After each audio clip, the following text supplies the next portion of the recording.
ಇನ್ನು ಕಾಂಗ್ರೆಸ್ ಒಂದೇ ಮಾತರಂನ ವಿರೋಧಿಗಳಲ್ಲ, ಹಾಗೆಯೇ ಬಿಜೆಪಿಯವರು ದೇಶಭಕ್ತರಲ್ಲ ಅಂತ ಎಐಸಿಸಿ ಅಧ್ಯಕ್ಷ ಮಲ್ಲಿಕಾರ್ಜುನ ಖರ್ಗೆ ಅವರು ಹೇಳಿದ್ದಾರೆ. ಉತ್ತರಾಖಂಡದಲ್ಲಿ ಖರ್ಗೆ ಅವರು ಹೋಗಿದ್ದಂತಹ ಶುದ್ಧೀಕರಣದಿಂದ ಹಿಡಿದು ಬಿಜೆಪಿ ಆರ್ಎಸ್ಎಸ್ ವಿರುದ್ಧ ಕೇಂದ್ರ ಸರ್ಕಾರವನ್ನು ಖರ್ಗೆ ಅವರು ತರಾಟೆಗೆ ತೆಗೆದುಕೊಂಡಿದ್ದಾರೆ.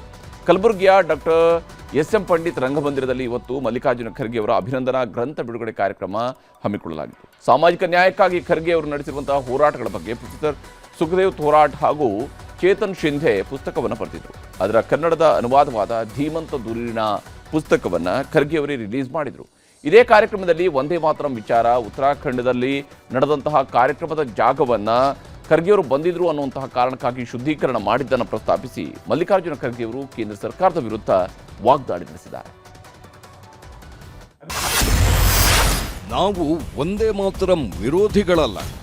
ಒಂದೇ ಮಾತರಂ ಏನು ನಾವು ಒಂದೇ ಮಾತರಂ ವಿರುದ್ಧ ಇದ್ದೇವ? ನಾವೇನು ದೇಶದ್ರೋಹಿಗಳ? RSSದವರು, BJP ಈಗ ನಮಗೆ ಹೇಳ್ತಾರೆ ನಾವು ದೇಶಭಕ್ತರು, ಈ ಒಂದೇ ಮಾತರಂ ಹಾಡೋದಿಲ್ಲ, ಇವರು ದೇಶದ್ರೋಹಿ. ಒಂದೇ ಮಾತರಂ 2 ಚರಣ ಹಾಡಲು ಕಾಂಗ್ರೆಸ್ ನಿರ್ಧಾರ. ಕಾಂಗ್ರೆಸ್ ವರ್ಕಿಂಗ್ ಕಮಿಟಿಯಲ್ಲಿ ಇದನ್ನ ಏನು ಪಾಸ್ ಆಯಿತು? ಒಂದೇ ಮಾತರಂ 6 ಸ್ಟ್ಯಾಂಜಾಸ್ ಏನವ, ಅದರಲ್ಲಿ 2 ಹಾಡಬೇಕು, 6ರಲ್ಲಿ 2 ಹಾಡಬೇಕು. ಸರ್ಕಾರಗಳು ಬಂದಂಗೆ ರಾಷ್ಟ್ರಗೀತೆಗಳು ಬದಲಾವಣೆ ಮಾಡ್ಕೋತ ಹೋದ್ರೆ ಎಲ್ಲಿ ನಿಮಗೆ ಸ್ವಾಭಿಮಾನ ಉಳಿತದೆ, ದೇಶಭಕ್ತಿ ಉಳಿತದೆ? ನಾನು ದಲಿತ ಅಂತ ಬಿಜೆಪಿಯಿಂದ ಜಾಗ ಶುದ್ಧೀಕರಣ. ನಾನು ಉತ್ತರಾಖಂಡಕ್ಕೆ ಹೋಗಿದ್ದೆ. ಅಲ್ಲಿ ಬಹಳಷ್ಟು ಸಾವಿರಾರು ಜನ ನೆರೆದಿದ್ದರು. ನಾ 2 ದಿವಸ ಇದ್ದೆ ಅಲ್ಲಿ. ಆದರೆ 2 ದಿವಸದಲ್ಲಿ ಅವರೇನು ಯಾವ ಸ್ಟೇಟ್ಮೆಂಟು ಕೂಡ ಕೊಟ್ಟಿದ್ದಿಲ್ಲ. 2 ದಿವಸ ಆದ ನಂತರ ಅವರು ಡೆಲ್ಲಿಗೆ ಬಂದು ಶಾಗ್ ಭೇಟಿಯಾಗಿ ಅವ್ರಿಗೆ ಕೇಳ್ಕೊಂಡ್ರು, ಓಟಿನ್ಗೋಸ್ಕರ ಧರ್ಮದ ಆಧಾರ ತಗೊಂಡು ಶುದ್ಧೀಕರಣದ ಒಂದು ಕಾರ್ಯಕ್ರಮ ಮಾಡಿದ್ರು. ಹೀಗೆ ಮಲ್ಲಿಕಾರ್ಜುನ ಖರ್ಗೆ ಅವರು ನೇರವಾಗಿ ಬಿಜೆಪಿಯವರ ವಿರುದ್ಧ ಆಕ್ರೋಶವನ್ನು ಹೊರಹಾಕ್ತಾ ಇದ್ದಾರೆ. ಇನ್ನೊಂದು ಕಡೆ ಕೇಂದ್ರ ಸಚಿವ ಪ್ರಹ್ಲಾದ್ ಜೋಶಿ ಅವರು ಇದಕ್ಕೆ ತಿರುಗೇಟು ಕೊಟ್ಟಿದ್ದಾರೆ. ಮುಸ್ಲಿಮರ ಓಟಿಗಾಗಿ ಒಂದೇ ಮಾತರಂ 2 ಚರಣ ಹಾಡು ನಿರ್ಧಾರವನ್ನು ಕಾಂಗ್ರೆಸ್ ಮಾಡಿದೆ. ಇದರಿಂದ ಜನಾಕ್ರೋಶ ಹೆಚ್ಚಾಗಿದ್ದಕ್ಕೆ ರಾಹುಲ್ ಗಾಂಧಿ ನಿನ್ನೆ ಪೊಲೀಸ್ ಸ್ಟೇಷನ್ ಹತ್ರ ಡ್ರಾಮಾ ಮಾಡಿದ್ರು ಅಂತ ಜೋಶಿ ಹೇಳ್ತಾ ಇದ್ದಾರೆ. ಕಾಂಗ್ರೆಸ್ ಅಖಿಲ ಭಾರತೀಯ ಕಾಂಗ್ರೆಸ್ ಪಾರ್ಟಿಯ ಅಧ್ಯಕ್ಷರು ಮುಸಲ್ಮಾನರಿದ್ದರು. ಅವಾಗ ಇಡೀ ಒಂದೇ ಮಾತರಮ್ಮನ್ನು ಹಾಡಿದ್ದಾರೆ.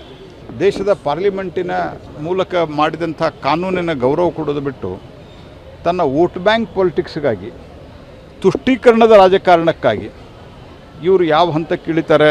ನಿನ್ನೆ ಪೊಲೀಸ್ ಸ್ಟೇಷನ್ ಮುಂದೆ ಹೋಗಿ ಡ್ರಾಮಾ ಮಾಡಿದ್ದಾರೆ ರಾಹುಲ್ ಗಾಂಧಿಯವರು. ಈ ಡ್ರಾಮಾ ಮಾಡಲಿಕ್ಕೆ ಏಕೈಕ ಕಾರಣ ಈ ಒಂದೇ ಮಾತರಮ್ಮದ ವಿರುದ್ಧವಾಗಿ ಅವರು ತೆಗೆದುಕೊಂಡುವಂತಹ ನಿರ್ಣಯದ ಬಗ್ಗೆ ಆಕ್ರೋಶಗೊಂಡಿರುವಂಥದ್ದು. ಜನ ಅದನ್ನು ಡೈವರ್ಟ್ ಮಾಡಲಿಕ್ಕೆ ಈ ಡ್ರಾಮಾ ಮಾಡ್ತಾ ಇದ್ದಾರೆ.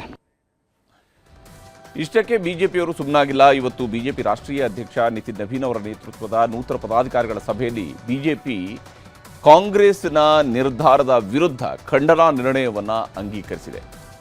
ಈ ಒಂದು ಖಂಡನಾ ನಿರ್ಣಯದ ಪ್ರಕಾರ ಆಗಸ್ಟ್ 19ರ ಕಾಂಗ್ರೆಸ್ ಕಾರ್ಯಕಾರಿ ಸಮಿತಿಯ ನಿರ್ಧಾರವನ್ನು ತೀವ್ರವಾಗಿ ವಿರೋಧಿಸುವಂತಹ ನಿರ್ಧಾರವನ್ನು ಬಿಜೆಪಿ ಕೈಗೊಂಡಿದೆ. ಒಂದೇ ಮಾತರಂನ 6 ಚರಣಗಳನ್ನು ಗೌರವ ಘನತೆಯಲ್ಲಿ ಹಾಡುವಂಥದ್ದನ್ನು ಈ ದೇಶದಲ್ಲಿ ಮಾಡಲೇಬೇಕು. ಜನಗಣ ಮನಕ್ಕೆ ಸಮಾನಾಕಿ ಒಂದೇ ಮಾತರಂ ಗೀತೆಯನ್ನು ಗೌರವಿಸಬೇಕು ಅನ್ನುವಂಥದ್ದನ್ನು ಹೇಳಿದ್ದಾರೆ. ಇನ್ನು ಕಾಂಗ್ರೆಸ್ 2 ಚರಣ ನಿರ್ಣಯ ವಿರುದ್ಧ ದೇಶವ್ಯಾಪಿ ಪ್ರತಿಭಟನೆಯನ್ನು ಹಮ್ಮಿಕೊಳ್ಳೋದಕ್ಕೆ ಭಾರತೀಯ ಜನತಾ ಪಕ್ಷ ನಿರ್ಧಾರವನ್ನು ಕೈಗೊಂಡಿದೆ. ಒಂದೇ ಮಾತರಂಗೆ ಮುಸ್ಲಿಂ ಲೀಗ್ ವಿರೋಧಿಸಿದ್ದನ್ನು ಜನರ ಮುಂದಿಡಬೇಕು ಅನ್ನುವಂಥದ್ದು ಈಗ ಬಿಜೆಪಿಯವರು ಮಾಡ್ತಾ ಇರುವಂತಹ ಪ್ಲಾನ್. ಕಾಂಗ್ರೆಸ್ ಸಂವಿಧಾನದ ವಿರೋಧಿಗಳು ಅಂತ ಜನರಿಗೆ ಹೇಳುವಂತಹ ನಿರ್ಣಯವನ್ನು ಕೂಡ ಇವತ್ತು ಬಿಜೆಪಿ ಅಂಗೀಕರಿಸಿದೆ.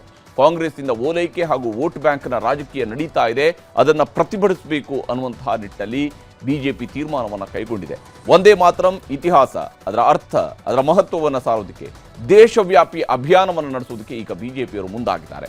ಒಂದೇ ಮಾತರಂನ 6 ಚರಣಗಳ ಬಗ್ಗೆ ಯುವಕರಲ್ಲಿ ಜಾಗೃತಿ ಮೂಡಿಸುವಂಥದ್ದರ ಕಡೆಗೂ ಕೂಡ ಬಿಜೆಪಿ ಮುಂದಾಗ್ತಾ ಇದೆ. ಒಂದೇ ಮಾತರಂ ಪಕ್ಷದ ವಿಷಯವಲ್ಲ, ಇದು ರಾಷ್ಟ್ರೀಯ ಗೌರವ ಅಂತ ಬಿಜೆಪಿಯವರು ಅಭಿಯಾನವನ್ನು ಮಾಡೋರಿದ್ದಾರೆ.